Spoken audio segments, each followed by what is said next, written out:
एक समय की बात है। एक गांव में एक छोटा सा तालाब था। उस तालाब में बहुत से मेंढक रहते थे। उन मेंढकों में एक मेंढक ऐसा था जो बहुत ही लंबी लंबी छलांगे लगाया करता था।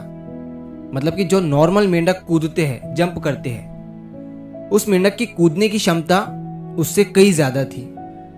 और उसे देखकर दूसरे मेंढक बहुत खुश हुआ करते थे और उसकी तारीफ भी किया करते थे। लेकिन वो जो मेंढक था वो अपनी इस एबिलिटी पर ज्यादा ध्यान नहीं दिया करता था और वो ज्यादातर अकेला ही रहता था।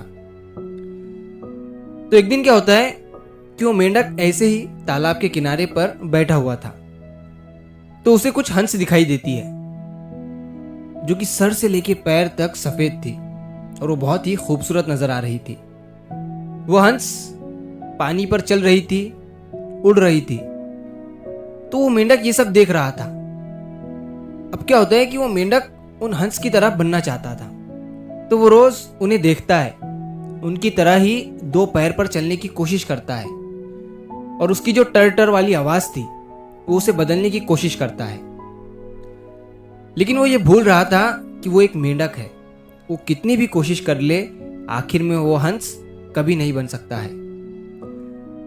तो एक बार जब वो मेंढक हंस की तरह चलने की कोशिश कर रहा था, तो उस मेंढक के पैर में जोरदार मोच आ जाती है, जिसकी वजह से उसे घर पर ही आराम करना पड़ता है।